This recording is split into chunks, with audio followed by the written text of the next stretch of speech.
Ready? Hi, my name's Cosmo Sheldrake. I'm from London.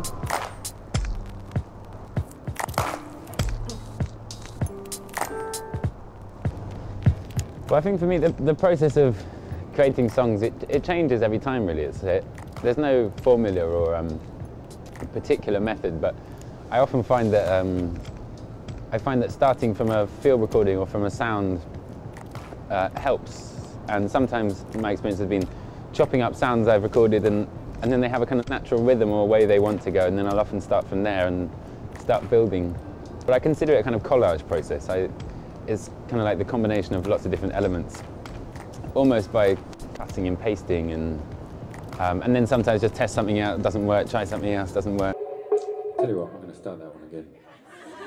But other times it can take, there's pieces I'm still working on that I've been working on for weeks and months even. Totally varies. I found no sense of consistency with any of the things. It's just very much mood driven, or fortune and luck has a lot to do with it too. I found it's a nice way of documenting moments or telling stories of, so for example, the fly on the fishing boat.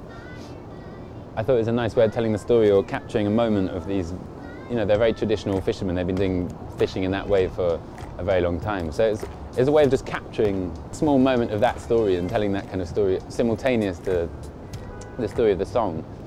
But then the ones like in Bulgaria, for example, which was very much the sounds of the piece were recorded in the place.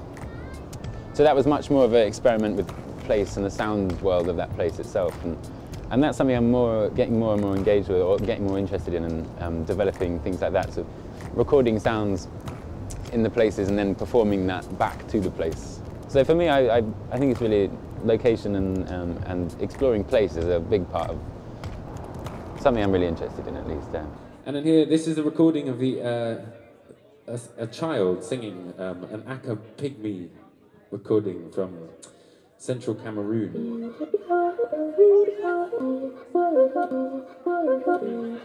where they have this amazing polyphonic, dense, rich musical tradition. Maybe in Canada. I've got these underwater microphones and been recording some aquatic sounds there, and just got some fantastic driftwood sounds and the kind of resonant wood, and just spent quite a lot of time there, and I think that's so far has been a favourite for sure. Well, for me, New Orleans is a big one. I've longed to go there for a long time, and I grew up learning New Orleans kind of blues music and studied that quite a long time. So it's been a huge inspiration for me. That's somewhere I'm very much looking forward to going to, and I'm sure I'll do my best to capture as many sounds as I can in the process. So that's something I'm really excited about for sure. Well, for me, when I started performing, it was all through improv. And I learnt the piano until I was about 12 or 13, and then stopped, and then just improvised from there. So for me, improvising is basically what I've been doing almost permanently since I was about 13. So it's a huge part of how I express myself, and for me, when I'm performing, I find it very grounding because you have to be present with the audience and in the moment. If I was to go and play loads of shows and just do exactly the same thing every time, I think it would just eat a part of me away. Why does it matter?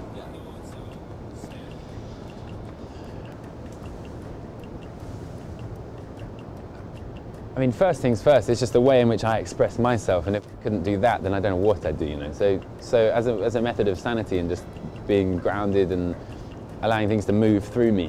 So on a sort of personal level, just it sort of has to happen, and it's my primary method of self-expression. And then I think music matters in general, just in and of itself, just in its power to bring people together and communicate across boundaries, borders, and it's one of the most powerful ways that people know to unify. And so yeah, I'd like it to have a kind of animating effect on things and people, wake something up in them, or a playful side, I guess.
beams on the north side of the trees.